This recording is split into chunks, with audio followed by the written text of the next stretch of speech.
secara lahir.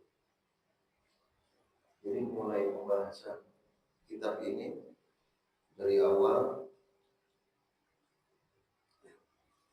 itu dikatakan adalah sebagian kecil dari contoh takwa secara lahir. Takwa secara lahir yang mulai dari adab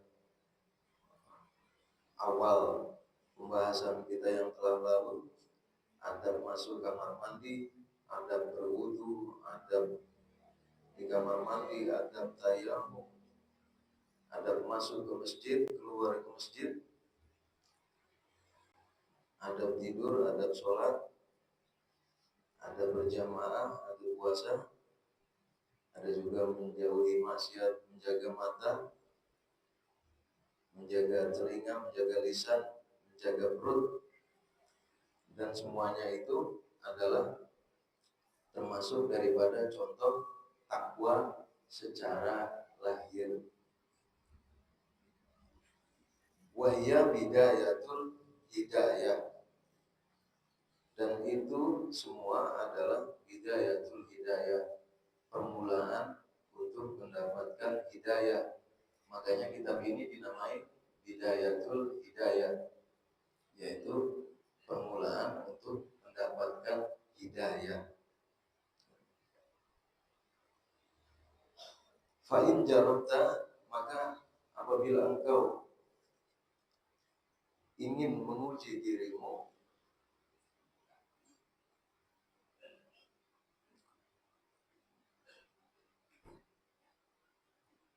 dan mencoba untuk melaksanakan apa-apa yang dalam kitab ini, dan engkau berusaha untuk menguasainya, jadi mengamalkan semua yang ada dalam kitab ini, fa'alaika bi kitabi Ihya Ulumuddin, maka engkau berpeganglah kepada kitab Ihya Ulumuddin.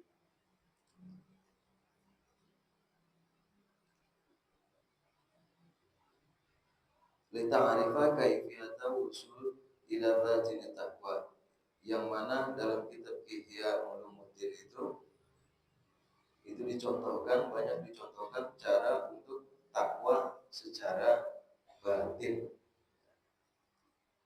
Jadi yang ada dalam kitab Bidayatul Hidayah itu merupakan contoh takwa secara lahir. Nah, yang ada pada kitab Ihya Ulumuddin itu banyak daripada contoh takwa secara batin.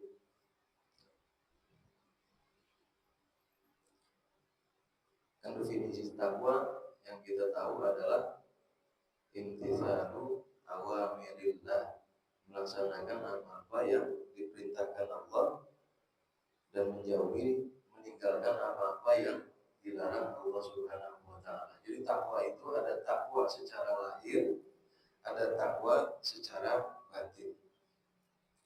Dalam kitab ini dari awal itu adalah contoh takwa lahir. Maka engkau berpegang kepada kitab Ihya Ulumuddin agar supaya engkau mengetahui bagaimana caranya bertakwa secara batin. Wa anqala minhu al-an, dan Syekh Muhammad Nawawi Al-Bantani menukil dari mimma yang bagi ayyakhdura fil qurbi inda kulli ruknin wa syaratin min a'mali surah. Jadi Syekh Muhammad Nawawi menukil sedikit dari kitab Ihya Ulumuddin, yaitu bagaimana seharusnya cara menghadirkan hati di dalam melaksanakan syarat-syarat dan rukun sholat. Jadi dinukilkan di kitab ini sedikit isi daripada kitab Ihya Ulumuddin. Wa huwa, yaitu fa idza sami'ta nida'al mu'adzin, Fahdur fi qalbika haulan nida yaumal qiyamah, yaitu apabila engkau mendengar panggilan muadzin, panggilan azan, fahdur fi qalbika, maka hadirkanlah dalam hatimu haulan nida yaumal qiyamah, seperti panggilan pada hari kiamat. Wa tamasyara bi dhahirika wa batinika lil ijabati wal musyara'ah, maka persiapkanlah dirimu secara lahir dan batin untuk menjawab panggilan Allah dan bersegera melaksanakan apa yang diperintahkan Allah Subhanahu wa taala. Fa innal musari'ina ila hadzal nida humul ladzina yunaduna bil lutfi yaumal 'ardil akbar. Maka siapa orang yang bersegera melaksanakan apa yang diperintahkan oleh Allah Subhanahu wa taala, yang mana berupa panggilan muadzin, itu nanti pada hari kiamat, pada hari akhir, itu akan dipanggil dengan kelembutan. Jadi dicontohkan ketika kita mendengar azan, itu seolah-olah kita ini pada hari akhir. Hari akhir ketika kita dipanggil oleh Allah Subhanahu wa taala, seolah-olah menghadirkan dalam hati kita bahwa ini adalah panggilan Allah Subhanahu wa taala nanti pada hari akhir. Maka sudah pasti kita akan bersegera bersiap-siap untuk melaksanakan apa yang diperintahkan Allah Subhanahu wa taala. Jadi membayangkan, menghadirkan dalam hati seolah-olah bahwa panggilan muadzin ini adalah panggilan Allah Subhanahu wa taala. Fa in wajadtahu makhluqan bil istinsyar, maka apabila engkau menemukan dirimu dalam keadaan gembira, jadi ketika mendengar azan itu perasaannya gembira, fa'alam annahu yatika nida bil busyra, maka ketahuilah olehmu, maka nanti di akhirat engkau pun akan dalam keadaan yang gembira ketika dipanggil oleh Allah Subhanahu wa taala. Wa idza ataita bit tahara fala taghfal fajtahid lahu tathiran bit taubah wan nadami ala ma farad. Dan apabila ia mendatangimu dalam keadaan engkau bersuci, fala taghfal, maka janganlah lalai hatimu, bersegeralah untuk membersihkan hatimu bit taubah, dengan taubat, wan nadam, dan penyesalan ala ma faradta, atas apa-apa kesalahan yang telah kau lakukan. Jadi bayangannya ketika mendengar panggilan azan itu seolah-olah itu Allah yang manggil, dan sudah pasti kita akan bersegera untuk mempersiapkan diri kita untuk melaksanakan apa yang diperintahkan Allah Subhanahu wa taala. Ini baru di awal, yaitu ketika mendengar azan. Jadi kalau dalam fikih ini adalah termasuk sunnah kesunahan sebelum melaksanakan sholat. Jadi ketika mendengar azan itu seolah-olah ia mendengar panggilan Allah Subhanahu wa taala nanti di hari kiamat, nanti di hari akhir. Jadi bukan pada saat kiamatnya, tapi setelah hari akhir itu maksudnya kehidupan setelah hari kiamat itu, ketika manusia dibangkitkan kembali.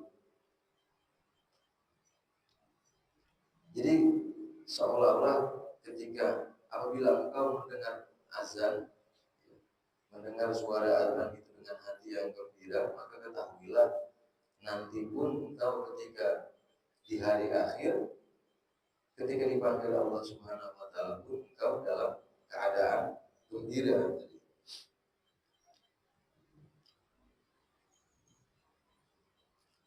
Wa amma satrul aurat, dan adapun menutup aurat, maka ketahuilah olehmu anna ma'nahu taghtiyatun maqabihi badanika, yaitu sesungguhnya artinya adalah engkau menutupi kejelekan lahirmu, an absoril khalqi, daripada pandangan manusia. Jadi menutup aurat itu diartikan adalah menutup keburukan-keburukan yang ada pada badan kita dari pada pandangan manusia. Jadi makanya aurat itu memang harus ditutup agar terhindar dari pandangan manusia yang lain.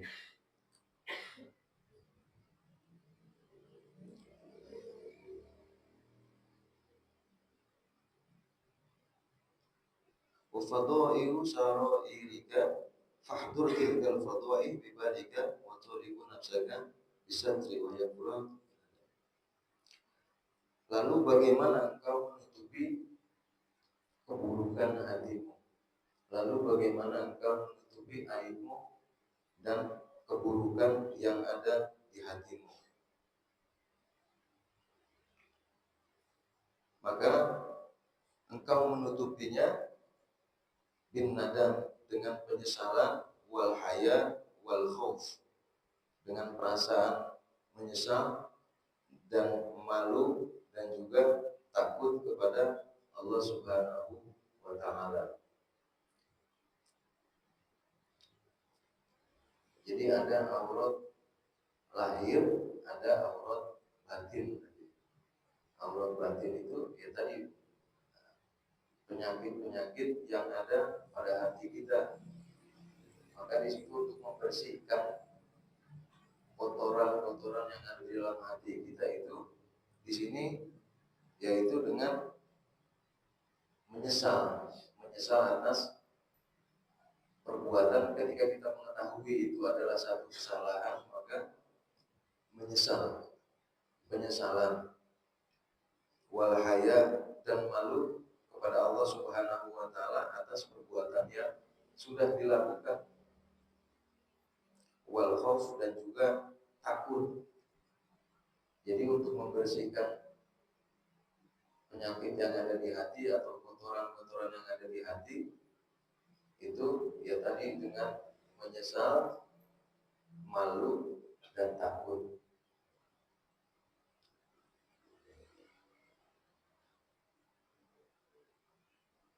Wa ammal istiqbal fa huwa syarfun li dhahirika wajhi an sa'iril jihad.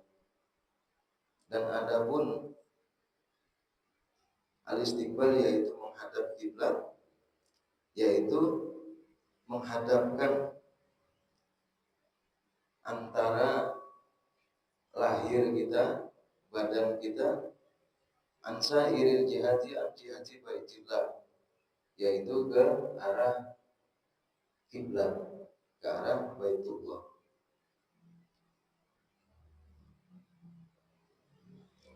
Faliyakun wajhu qalbika ma'a wajhi badanika, maka sudah seharusnya engkau dalam keadaan itu, dalam ketika kita dalam sebelum sholat itu kita berusaha untuk mengetahui arah kiblat.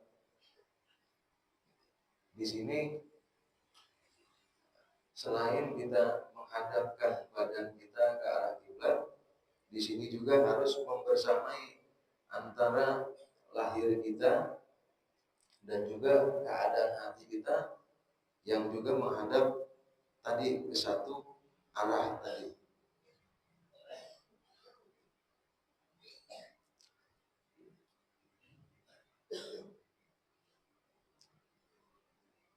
fa'lam annahu kama la yatawajjah al-wajha ila jihatil bait illa bin syirafi an ghairiha. Maka ketahuilah engkau tidak akan bisa menghadap kiblat kecuali engkau berpaling dari arah yang lain. Ini secara lahir ya, ketika kita menghadap kiblat kita berpaling dari arah yang lain, ya udah menghadap kiblat. Jadi antara badan, posisi badan kita memang mengarah kiblat.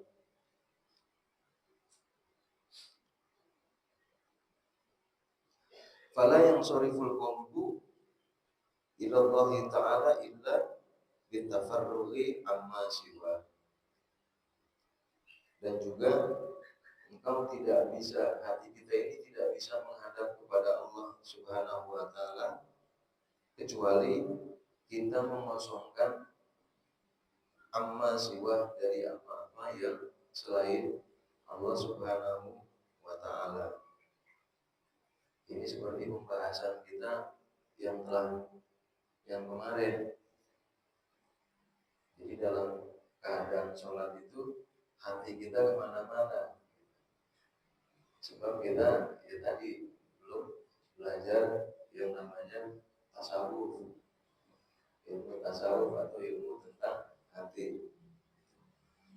Nah, jadi dalam kitab Ihya Ulumuddin itu bukan hanya lahirnya saja, tapi berusaha hatinya pun ya tadi mengosongkan daripada yang selain Allah Subhanahu wa Ta'ala. Makanya di sini istiqbal itu sebelum takbir, wa amal i'tidal. Dan adapun i'tidal itu adalah penunjukan muzul bisyahshin wa qubi baina yadayillahi azza wa jalla.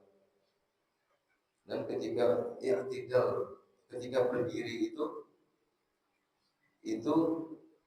adalah perwujudan antara badan dan hati, di mana menghadap kepada Allah Subhanahu wa Ta'ala. Falayakun ra'saka, maka sudah selayaknya menundukkan kepala. Makanya dalam sholat itu disunahkan kita itu ya menunduk posisinya, yaitu melihat ke arah tempat sujud. Secara lahirnya kita melihat ke arah tempat sujud. Tanbihan ala alzamil qalbi at-tawadu, sebagai peringatan kepada hati agar supaya rendah hati di hadapan Allah Subhanahu wa Ta'ala, wa tadzalluli wa tabarru, dan juga merendahkan diri di hadapan Allah Subhanahu wa Ta'ala dan berusaha menjauhi daripada sifat kesombongan. Makanya kan kalau rukun ihsan itu apa rukun ihsan? Seolah-olah ka'annaka tarahu fa illam takun tarahu fa innahu yarauka. Jadi seolah-olah engkau melihat Tuhan atau Tuhan melihat engkau. Jadi seolah-olah. Jadi ketika kita di hadapan Allah Subhanahu wa Ta'ala, kita di hadapan orang yang makhluk aja yang kita muliakan kepada guru kita itu, ya kan kita sudah seyogianya kita menundukkan kepala tadi, tawadu, berusaha menundukkan anggota badan kita. Jadi yang memang berserah, apalagi ini di hadapan Allah Subhanahu wa Ta'ala yang maha menciptakan semuanya. Fala yang sorifu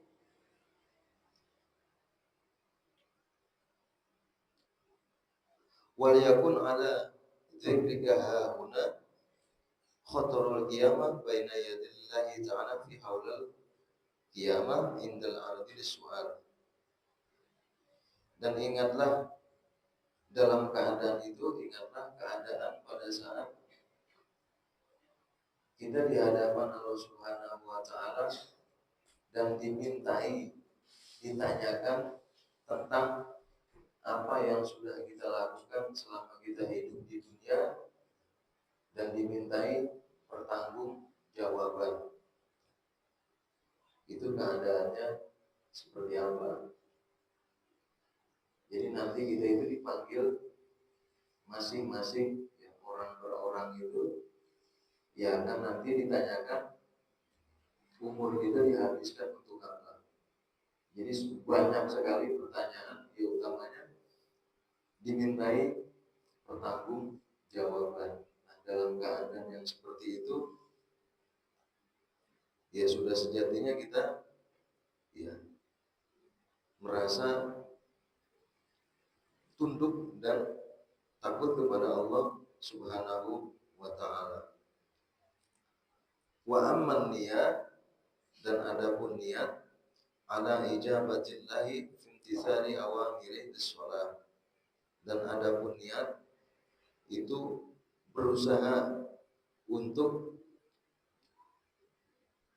menjawab panggilan Allah Subhanahu wa taala fi imtithali awamirihi, dengan melaksanakan apa yang diperintahkan Allah bis-shalah, yaitu dengan melaksanakan sholat, wa itmamiha, dan berusaha untuk menyempurnakannya, wal kafu an mufsidatiha, dan menghindari dari hal-hal yang merusak pekerjaan sholat tersebut, wa ikhlasi min jami'i dzalik, dan berusaha ikhlas atas semuanya itu karena Allah Subhanahu wa taala. Roja'a bisawabi, dengan mengharapkan balasan dari Allah Subhanahu wa taala, wa khaufan min iqabihi, dan juga takut akan siksanya Allah Subhanahu wa taala, wa talaban lil qurbati minhu, dan mengharap kedekatan kepada Allah Subhanahu wa taala. Jadi niat itu tadi ada 3. Di samping berusaha untuk melaksanakan perintah Allah dan berusaha untuk melaksanakan dengan kesempurnaan, berusaha meninggalkan apa-apa yang merusak di dalam sholat, tadi mengharapkan balasan pahala dari Allah Subhanahu wa taala, dan juga takut akan siksanya, dan juga minta kepada Allah agar supaya diberi kedekatan kepada Allah Subhanahu wa taala.